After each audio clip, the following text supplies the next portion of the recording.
అభివృద్ధి పరిశ్రమల పేరు చెప్పి హైవేకు సమీపంలో ఉన్న భూములను లోకేష్ బినామీలకు కట్టబెడుతున్నారని బీసీవై పార్టీ అధ్యక్షుడు రామచంద్ర యాదవ్ ఆగ్రహం వ్యక్తం చేశారు. చిన్నకాకాని ప్రాంతంలోని వక్ఫ్ బోర్డుకు సంబంధించినటువంటి 71 ఎకరాల భూములు స్వాధీనం చేసుకోవడాన్ని తప్పుపట్టారు. భూములను ప్రభుత్వం బలవంతంగా లాక్కోవడం దురదృష్టకరమని అన్నారు. రైతులందరికీ బీసీవై పార్టీ అండగా ఉంటుందని తెలియజేశారు. ఇక బీసీవై పార్టీ అధ్యక్షుడు రామచంద్ర యాదవ్తో మా correspondent Ravikrishna face to face.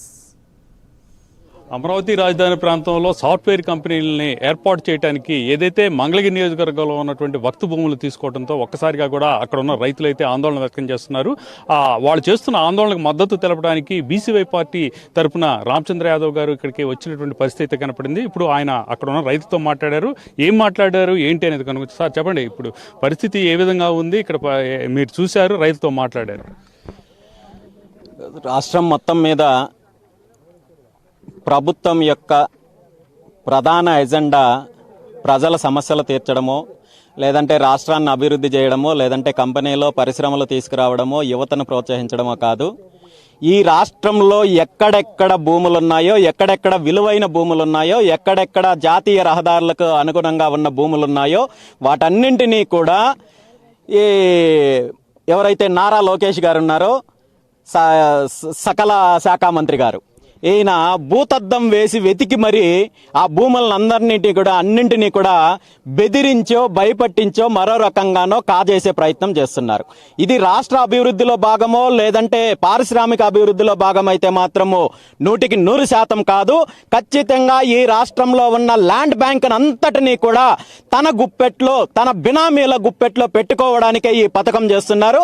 అందులో భాగంగా ఈ రోజు రాష్ట్రంలో ఉన్న రైతుల భూములు కావచ్చు, దేవాలయాల భూములు కావచ్చు, అటవీ భూములు కావచ్చు, ఈరోజు వక్ఫ్ భూములు ఇక్కడ చూస్తున్నాం. మనము మంగళగిరి నియోజకవర్గంలో రాజధాని ప్రాంతంలో సుమారు 71 ఎకరా ఏదైతే నేషనల్ హైవేకి ఆనుకొని ఉన్న భూములు 70 సంవత్సరాల నుండి వక్ఫ్ బోర్డు అధీనంలో ఉన్న భూములు, ఈ ప్రాంతానికి సంబంధించిన చిన్నకాకానికి సంబంధించిన రైతులు, వందలాది మంది రైతులు ఈ భూముల మీద ఆధారపడి వ్యవసాయం చేసుకుంటూ సాగిస్తుంటే దీని ద్వారా వచ్చే ఆదాయంతో అంజుమాన్ కమిటీ కావచ్చు, వక్ఫ్ బోర్డు కావచ్చు, ఇక్కడ అనేక రకాలైన సేవా కార్యక్రమాలతో పాటు ఈ ఫ్రీ ఎడ్యుకేషన్ కావచ్చు, ఇలాంటి కార్యక్రమాలు చేస్తుంటే ఈరోజు గతంలో వక్ఫ్ బోర్డు చాలా స్పష్టంగా ఈ భూములు అమ్మడానికి అవకాశం లేదని చెప్పి తీర్మానం చేసినప్పటికీ కూడా దీన్ని బలవంతంగా ప్రభుత్వము లాక్కోవడానికి ప్రయత్నం చేయడం చాలా దురదృష్టకరము.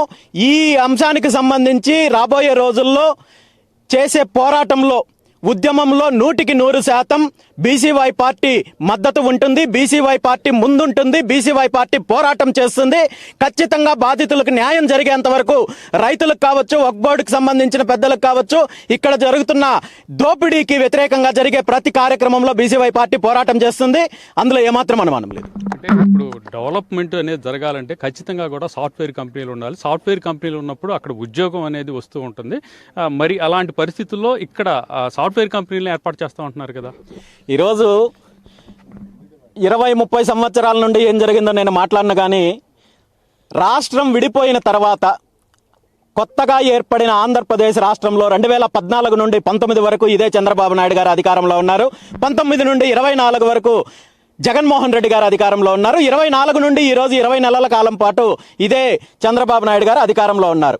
అభివృద్ధి పేరు చెప్పి, ఐటీ పార్కుల పేరు చెప్పి, పరిశ్రమల పేరు చెప్పి వేలాది ఎకరాలు, లక్షలాది ఎకరాలు సేకరణ చేశారు కదా.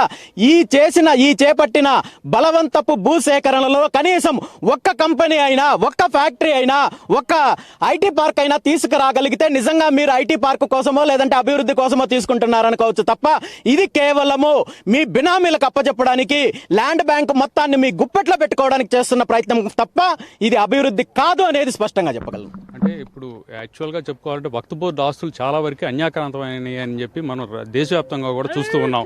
ఇటువంటి సందర్భంలో ప్రధానంగా ఇప్పుడు ఈ ఏదైతే సాఫ్ట్వేర్ కంపెనీలు వచ్చినాయో దానికి సంబంధించి రాయల్టీ వస్తూ ఉంటుంది. దానివల్ల వక్ఫ్కి సంబంధించిన బోర్డుకి సంబంధించి ఆదాయం వచ్చే పరిస్థితి ఉంటుంది. మరి అలాంటప్పుడు ఇలా తీసుకుంటే ఎలా తప్పంటారు? మీరన్నట్టు నిజంగా ఐటీ కంపెనీలో మరో రకంగానో ఇక్కడ అభివృద్ధి జరుగుతుందంటే ఎవరు అడ్డుకోరు. కానీ ఇది కుట్రలో భాగంగా జరుగుతున్న భూసేకరణ కాబట్టే వ్యతిరేకిస్తున్నారు. అంటే టోటల్గా మీరు చెప్పండి, ఇప్పుడు వచ్చారు, ఇక్కడ ఉన్న రైతులు కలిశారు, వాళ్ళ నుంచి మీరు ఇన్పుట్స్ తీసుకున్నారు, మీకు ఏమనిపిస్తుంది, ఈ పోరాటం ఎలా చేయాలనుకుంటున్నారు? ఖచ్చితంగా ఇది రైతులకు కావచ్చు, ముస్లిం సోదరులకు కావచ్చు జరుగుతున్న అన్యాయం అనేది 100% చెప్పగలను. ఖచ్చితంగా వీళ్ళు చేసే పోరాటంలో రైతులు, ముస్లిం సోదరులు చేసే పోరాటానికి బీసీవై పార్టీ మద్దతు ఉంటుంది. ఇలాంటి బలవంతపు భూసేకరణకు వ్యతిరేకంగా ఖచ్చితంగా రాబోయే రోజుల్లో బీసీవై పార్టీ ముందుండి పోరాటం చేస్తుంది. ఏదైతే ఇప్పుడు వక్ఫ్ బోర్డుకు సంబంధించినటువంటి ఆస్తి ఏదైతే ఉంది, వక్ఫ్ బోర్డు సంబంధించిన ఆస్తులను మాత్రం అన్యాక్రాంతం చేసేటువంటి పరిస్థితి అయితే లేదు అని చెప్తున్నారు. అదేవిధంగా కూడా ఇష్టం వచ్చిన విధంగా కూడా ప్రధానంగా దీనికి సంబంధించి ఈ భూములు కనుక తీసుకున్నట్టయితే మాత్రం తన పార్టీ తరఫున పోరాటం చేస్తామని అంటున్నారు. అభివృద్ధి అనేది జరిగితే ఖచ్చితంగా కూడా మేము వాటిని సమర్థిస్తాం, కానీ ఇక్కడ అభివృద్ధి కాదు, ఉన్నటువంటి భూమి మొత్తాన్ని దోచేసి ఒక ల్యాండ్ బ్యాంక్ని క్రియేట్ చేయడానికి జరుగుతున్నటువంటి కుట్రలో భాగంగా అని చెప్తున్న పరిస్థితి కనపడింది. కెమెరా పర్సన్ లక్ష్మణ్తో రవికృష్ణ, ప్రైమ్ 9 న్యూస్, మంగళగిరి నుంచి.